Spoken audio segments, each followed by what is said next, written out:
Okay, today I'm going to be doing something a little different. I'm not making mead today. Today I'm going to be trying my hand at sake. Now, I've tried my hand at sake before, but it didn't really work out because I didn't have something that was intrinsic to making rice wine, and this time I do. But the first step that I'm going to do today is I'm going to be washing my rice. I'm going to be doing this several times. I think in this video I did it about 10, 12 times, and it took me about 15 minutes. So I kind of separated off the rice and gave it an initial wash. What you want to do here is you want to just make sure that you get your water nice and cold, spread it evenly, turn it off, and just kind of take your hands, which have been cleaned, and you want to just kind of gently knead the rice so that you don't break it. So just like right here, what I'm doing, that's what you want to do when you start off your cleaning of the rice. And I'm going to be doing this for, about 15 minutes or until the water runs clear. After the initial wash, you want to transfer to a larger container, and what I'm doing is I'm making sure that my water is super cold, and I'm just washing off the grains of rice from the sides so that I can have everything all in one area.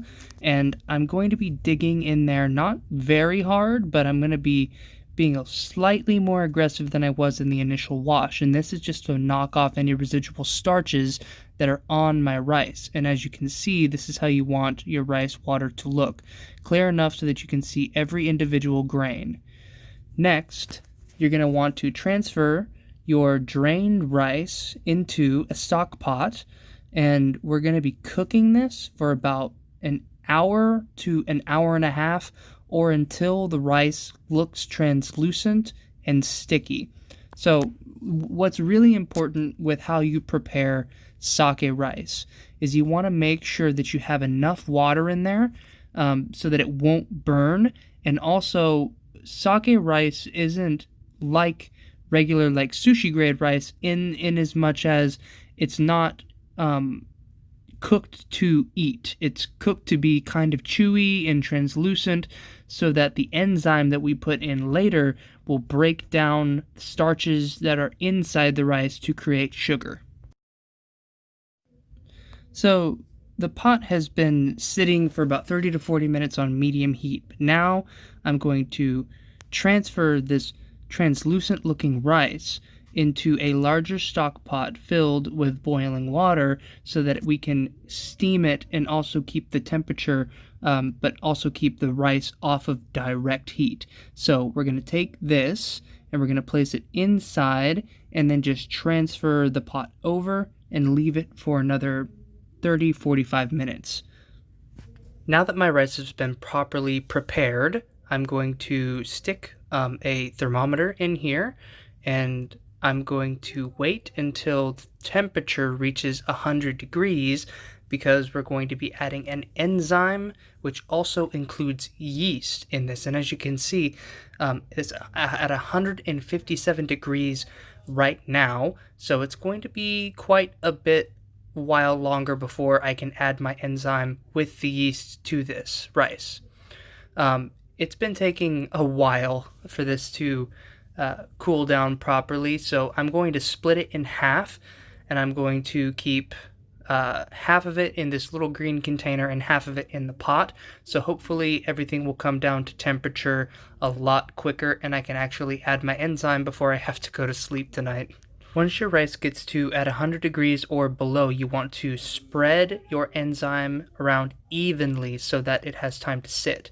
And after it's sat for about 20 to 30 minutes, I want to sanitize a wide mouth fermenter like I have right here. And I want to just transfer all of my rice into my fermenter. And as you can see, it's like kind of gloopy and thick.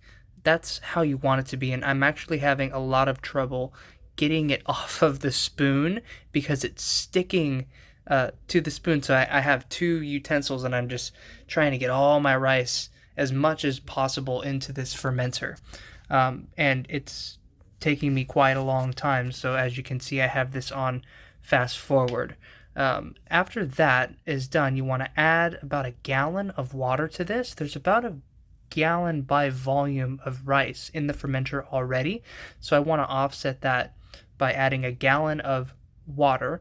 And as the enzymes break the rice down, it's going to add more liquid to the solution. And usually sake is around 14 to 20% alcohol by volume, so what I'm hoping I'm doing by adding just a full gallon of liquid to this, I'm actually, in my mind, I'm already pre-diluting the sake so that it will be somewhere around 10 to 13% alcohol by volume.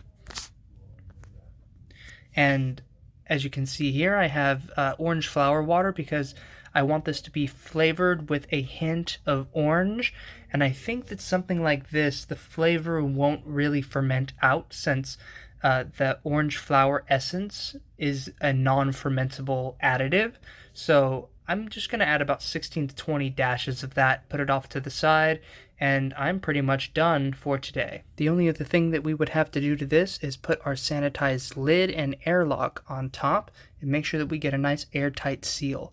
And then we'll add some water and sanitizer to the airlock so to make sure that no bugs or any bacteria get into our brew. Thank you for joining me on this sake adventure that I have started. Sake is really difficult, and I had a really hard time with it the first time, and I'm really hopeful. Otherwise, thank you for watching. If you liked this video, hit the like button and subscribe. If you know anyone who would like these videos, send them my way. Peace. Okay, so far there's no real activity in the airlock, but if you look down here, everything is separated, and we do have some kind of bubbly movement down here. So I don't want to say that fermentation is not taking place, because we do have some visual signs of fermentation, but as of yet, we got no bubbles.